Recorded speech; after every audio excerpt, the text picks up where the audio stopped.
WOCA. Ocala.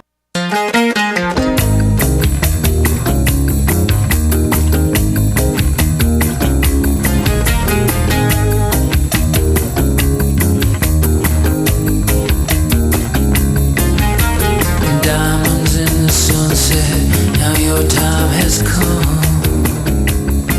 A pretty yellow bird fly away into the sun. All right, there's a video this morning on my Facebook page, Robin. It's by Pastor Luis de Jesus, or de Jesus, I think. I never know how to pronounce his last name, but he has, a little bit of an extra weight on his body, and so he's trying to do something about it. And every morning he's posting a video of himself walking, and he talks to the camera for a little while. And when I was looking at it this morning, I was thinking, wow, we have a guest on who's also somebody who believes strongly in God and also has some good information about us, taking care of ourselves. Pastor Reina Olmeda is on the phone. She's the senior pastor of Third Day Worship Center in Allentown, Pennsylvania. She works with abused women and young women in crisis, and she's written a book. It's about much more than what I kind of implied just there. The book is called Fit for Your Assignment, Awaken a Passion to Walk in the Fullness that God has Destined for You. And let's find out what this is about. It looks like it's about physical, mental, spiritual, pretty much everything that God wanted us to be. He didn't want us to be one-dimensional, Right. He made us very complex. There was a song in the musical Hair, which goes way back, and the fact that I even know about it might make you think I was a hippie or something. I wasn't really, but there was a song that was called "What a Piece of Work Is Man." Right? Do you remember that song? Yes, I do. Yes, I do. Truly, what a piece of work is man, and we are the work of God. So not to give any glory to us, because we just are gifted with these bodies if we take care of them. Pastor Reina Olmeda, and take care of each other, by the way. Pastor, good morning, Pastor. Good morning. Thank you for having me, Larry and Robin. Oh, you're welcome. Where are you right now? I'm sorry? Where are you? I'm in Pennsylvania. Oh, okay. A little town, Bethlehem, Pennsylvania. Yes. Do you have an office down here in Florida? No, I do not. Okay. I just, for some reason, my news release says Lake Mary, Florida. I didn't know if you were down here somewhere. Yeah. So how is it in Pennsylvania? In Allentown, isn't that a steel town or no more? That's old. Not anymore, but it was, yes. Yeah, and I only know that from the Billy Joel video. See how much attention I pay to things? So tell me about the ladies you work with. Let's talk about that first, and then we'll move on over to the topic about the book. Well, not only as a pastor, but as a therapist, I have worked with abused women, but I have seen a lot of the internal and emotional chaos that occurs inside. But then also as a pastor working with people in general, I have seen a lot of things that affect our spirits and our souls. And so hence the book, Fit for Your Assignment. Yeah. You know what's interesting to me? When our bodies fail us, wow, I can't make a blanket statement because no blanket statement is ever true. But sometimes when our bodies fail us, it's almost like that's when our spirit steps in and becomes stronger. And not that I want bodies to fail. Do you know what I mean? It's like when we're perfectly fit, we almost are so arrogant. We think, I don't need a God. I don't need any spiritual. I'm fine, right? Mm-hmm. I don't know if that's just the human condition, and I know it's not true for everybody. I mean, Tim Tebow is a perfect example of a physically fit specimen of the human race, and clearly believes in God as well. So, I think for me, what I realized was this book derived out of my own spiritual crash. I felt like I was having a spiritual heart attack because I was doing so much ministry and working so hard and serving others that I absolutely neglected to self-care.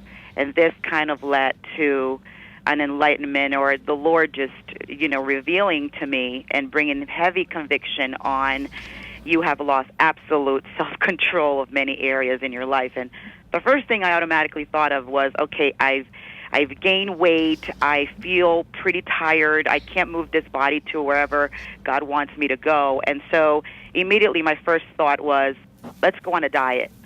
But it was deeper than that, and that's where my journey began, where the Lord said, no, because the first thing that needs to be aligned in any human being is the spirit.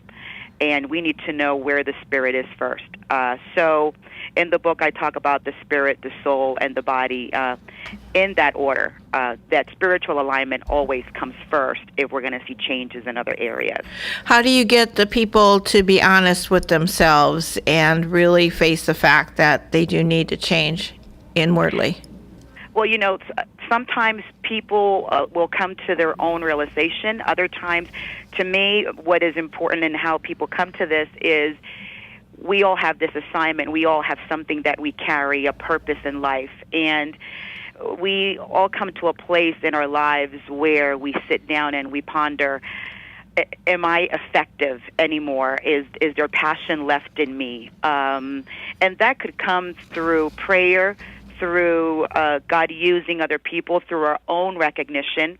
And the first thing is to have that conviction. There has to be a conviction first. Without conviction, I don't think change can even begin to occur. So there has to be a conviction and an acknowledgement, and almost like a confession. This is where I'm at. I'm a big mess, and I need to get myself together because there are greater things that God has. Wow, I want to dig a little deeper into what you've already revealed about the beginnings of this and your own circumstances, and I want to do it this way. If I go to a funeral, a sad event, and I watch the pastor speaking, and then I realize, wow, this person's life is constantly filled with trying to comfort other people. A pastor's job is not just standing in front of a church on Sunday morning and maybe having the opportunity to have 6 days off a week. It's and I mean the ability and the task at hand is more overwhelming than I realized. And so I spoke to the pastor that I'm thinking of happens to be a female pastor such as yourself. And I remember speaking to her and trying to get her to laugh, and this is at the funeral, just, trying to yuck it up a little bit, lighten it up a little bit. And I wondered if, because she went into that direction pretty quickly. She had no problem shifting from having a very solemn message up at the pulpit in the funeral home over to just yucking it up with me about something silly, whatever it is that I happen to bring up. And so applying that to what you said about yourself, were you giving so much? Was that 7 day plus a week task that you had at hand just weighing on you so much that you started? What happened? I guess I'm needing some blanks filled in here. Well, what happened with me was that I was doing so much ministry and serving others and believing that in doing that, then automatically God would take care of everything.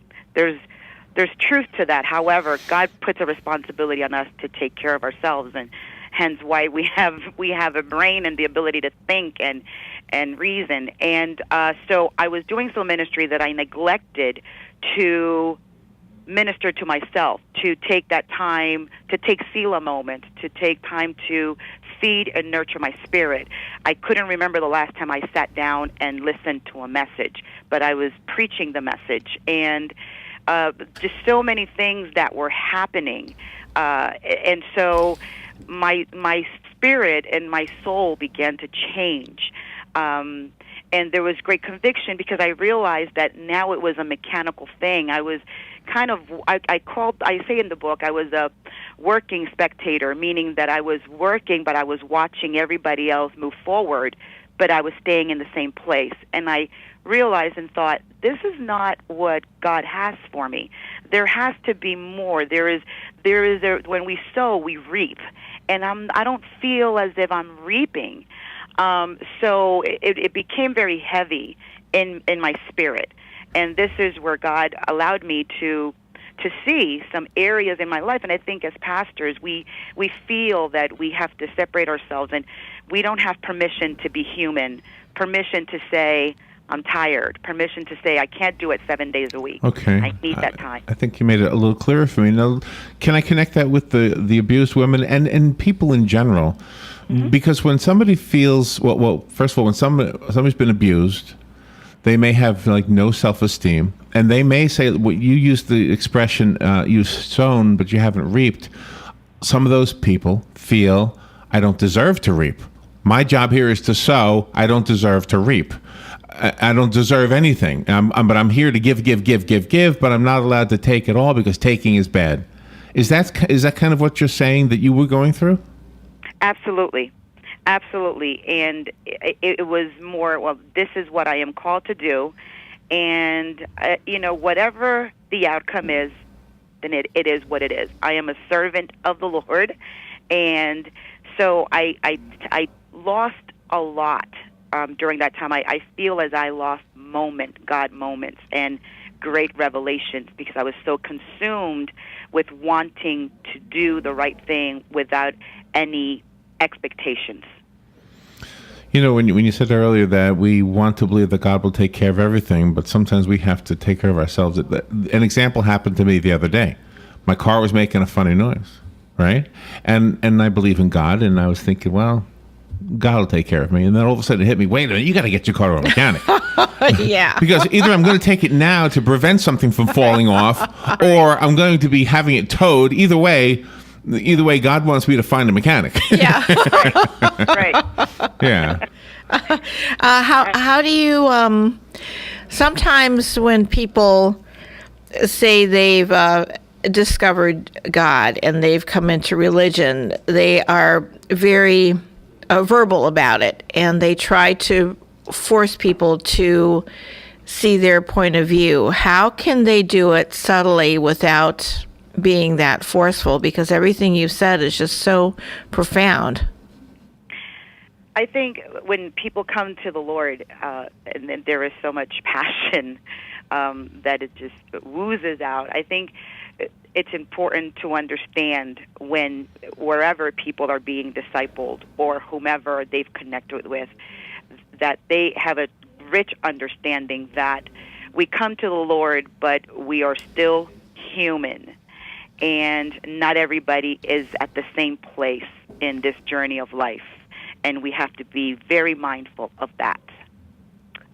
So as human beings, there are going to be a lot of things that still need changes. So you're rich with the Lord. You're having so much passion, but don't forget that there are going to come moments where you're going to live this life as everybody else, going through the same issues, and you have to be prepared. This is why I really dig deep in the soul, which is where our thought process, our emotions, and I talk about a spiritual alignment and the connection of both. Because if our spirit is in God's hands and we are aligned with God, the spirit will win more so than the flesh, because our flesh is very emotional. Our flesh is very superficial. It's very physical. It's all about touch and senses. And the spirit is something that we cannot see. It's more about a knowing. Yeah, but the body, the flesh is like the car. You got to keep it in shape, right? Otherwise, it'll crash. It'll fall down. He's not there anymore. But I had a neighbor who, when he first moved in, there were no flowers at all around his property, and he knew how to do this. He knew how to make a garden, and he made this beautiful garden. Robin knows what I'm talking about, right? Yeah, he made this beautiful garden. And I noticed other people in the neighborhood who had similar plants that weren't thriving were going to him for advice. What do I do? How did you do this? I got that exact same plant in my yard, but it's not doing all that yours are doing. And it's kind of like what you're saying. It's almost like, well, God gave you the potential to have a beautiful garden, but if you don't know how to care for it to make it a beautiful garden, it'll never become one. And if each one of us is metaphorically that garden, mm-hmm. and we're not tending to it, then that's the reason why. And that's what you're saying to me, Pastor. It sounds like you're saying that in our lives, as you've experienced in your life, the beautiful garden God wanted you to become, if you don't mind the metaphor too much, it took some what's it, stewardship. It took some care, right? It took some love. Mm-hmm. Absolutely. Yeah. Absolutely. And it's as our assignment. We have this. If I can use the same, the garden, and we have this assignment, this purpose in life, whether it's as a mother, a father, a minister, a professional in other areas, and we will only see the fullness of our assignment all dependent on how we are. It's spiritually inside aligned first. For example, for me, I was running so much through life, and I have 2 daughters, and I love them dearly, and a husband, a great family, but I was neglecting moments because I was so busy. So when we're not nurturing ourselves or caring for ourselves, everything around us, every assignment is affected. Everything. And for you to express it that way, people have to sometimes admit that, and then they have to compartmentalize their lives. They have to say, okay, this time I'm doing this time I'm doing that. So nobody in their family or their business life will be neglected. Or Absolutely. yourself, the individual. Absolutely. This takes a lot of, after one is convicted, as for me, the next thing for me was that I had to confront what areas of my life needed changes and where I needed to begin. And the first thing I realized is that I needed absolutely total dependence on God, because I had taken some things into my own hands. So that was huge for me, to release some things and say, okay, Lord, you can have this part of my life. And you deserve whatever love is returned by you opening up like that. I think when you look at the parent-child relationship, if you're doing everything, when your children are little, you give them love, a good parent does, and they receive it. But when they get to be teenagers, they're almost rebellious. They don't even want your love. Absolutely. Yeah, sometimes. And sometimes, yeah. And maybe not completely, but when they decide, dad's not so bad, mom's not so bad, they accept it. It actually makes their lives a lot better. Do you are we on track with what the book is about? The book again is called Fit for Your Assignment, for those just tuning in, and Pastor Reina Olmeda is our guest. She's the author of the book. Is Fit for Your Assignment for the person who kind of needs to find the same thing you're talking about? Yes. Fit for Your Assignment is, we all have this purpose, this assignment in life. That God has given us all something wonderful that we all carry, that we all possess. And however, we can life gets very busy, and we are living in a culture where everybody's clamoring for attention. And we have to be careful to stay focused on the true purpose of why we are here, as opposed to being pulled by everyone and culture and society itself. And so Fit for My Assignment is an awakening in people's lives and saying, stop for a moment, put the pause button on your life, and look at where you're at. Do you feel this is where God wants you right now? And do you feel that you have accomplished all you needed to accomplish? Are you feeling whole and healthy in all areas of your life? And if not, then okay, let's start this journey. Allow God to bring conviction to those areas, and then begin to confront those things. In other words, go into that room in your spiritual or in your internal home and turn the lights on and look at some of these things in your life that you have not dealt with that may be a hindrance. And then from there, you move into a great revelation of, okay, this is what God really wants for me at this point in my life. And, so that's pretty much the gist of Fit for Your Assignment. And from there, you move from the spiritual to the soul and then the physical. And for me, it was, I began to take care of my body, but my eating was not because I was hungry. My eating because I was stressed. I was an emotional basket case. So, yeah. So exactly. It wasn't because I was, I didn't have an obsession with food. It was more so, look, I'm stressed. I need something to do, and this was my comfort.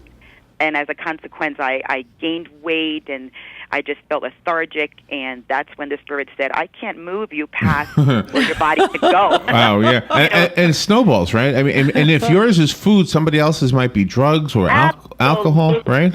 Mm-hmm. And I bring that point clear, and this is not about being thin or being heavy, or I make no mention of what is the ideal weight size, because everybody is unique in their own way. But to me, it was I could feel in the pulpit, I'm tired, I need to get down, and I could feel the Spirit of God saying, well, how can I promote you in your assignment if your body is not fit to carry what I have for you? Can I ask you a question? And maybe I'm prying a little bit here, but my notes indicate that your husband is also a pastor. Yes. Correct? Is it hard for two people who are both pastors who are married to each other to be able to deliver that message to each other? Like, are you more able to listen to, I don't know, like somebody you respect who happens to have a cassette or a CD or something?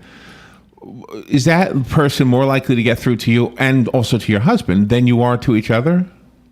Well, I can tell you that we have a really good relationship, and he's been very honest and careful and have found a good way to say to me, you are burned out, you're not doing well, and kind of bring conviction to me and I to him. It's harder to hear it from the person that you love, but we've had this relationship where we've been pretty transparent with each other. So I think that has been a good thing in our lives. Not that I have been obedient in listening, or I have ignored some things, but yet I still respect what he says and vice versa. So we've had these conversations, and I've been able to accept some of the constructive criticism, if you will, that has come in from the other end. And because you love each other, and when Pastor Schuller, Robert Schuller says God, well, I don't even know if he still does this, but I don't even know if he's still on TV. But I used to watch him years ago, and he used to say, "God loves you, and so do I." And I used to say, well, God does, but you don't even know me. Right. And while his message may have had something that I could benefit from, the truth is, if I had somebody who truly loved me, who truly had a message for me, embedded in that message would be, how do I say this? Like pinpointing certain things that Robert Schuller would never know, or any pastor, Mm-hmm. But I guess love has a lot to do with why we push people away as well as why we embrace them. It's kind of a weird thing. Absolutely. We haven't invested in each other, so I appreciate transparency and honesty. You also have in your book, at the end of each chapter, some interactive questions that can maybe help the reader reflect themselves, because sometimes an individual can't really see for themselves what needs to be prompted in their life. Yes, absolutely. And that, to me, that reflection area is that pause button to absorb everything you have read and to be able to apply it at that moment to your life. So those are meant for that. And I also have a 30-day challenge in the back of the book where people can go through 30 days of spiritual, physical, and emotional alignment. All right. Some people say that's the Trinity, right? I mean, I know it's not the religious Trinity, but they say the human Trinity is mind, body, and spirit, right? Mind, body. Absolutely. Yeah. Wow, what a deep and interesting conversation. Pastor, thank you for bringing this to us. How do we get the book? You can get the book at any bookstore, Amazon, Barnes & Nobles. You can go to Reina.com. That is my website, and there is a link there to availability for the book as well. Wow, your name was available as a website. That's cool. I bet you when you first asked or looked for yourself, you said, "Yes, it's available." Yeah. Spell your name for our listeners, please. It's Reina. So just Reina.com? Reina Olmeda, ReinaOlmeda.com. Okay, your whole name. Okay. ReinaOlmeda.com. Is ThirdDayWorshipCenter.org, is that another website? Yes, ThirdDayWorshipCenter.org is the church website. Okay, so we have that one right now on our guest list. If you're driving and you can't write any of these down, does that link to yours, or do we need to put another website on there? That would link to mine. Okay, and Robin takes care of the Facebook page, so we'll make sure that's all on there. Pastor Reina Olmeda, thank you so much for being on the air with us today. It sounds like you've done some introspective looking at yourself, and the answers you came up with are now beneficial for all of us. Absolutely, yes. Robin was just in Pennsylvania, by the way, about a month ago or Arnott. so. Do you know where Arnott is? Arnott? No. Where is it, Robin? I'm not sure. She's not sure either. I just know we were there. It's up there somewhere. Thank you. For a very good conversation. Get the book. It's called Fit for Your Assignment. Pastor Reina Olmeda, ReinaOlmeda.com. Thank you, Pastor. Thank you for having me. All right, we'll take a break. We'll be right back. Broadcasting from the Paddock Mall Studios, this is WOCA, Ocala, Gainesville, The Villages, 1370 AM, 96.3 FM, The Source. Fox News Radio, I'm Lillian Wu. Iraq's largest refinery, a major prize in the struggle between militants and government forces.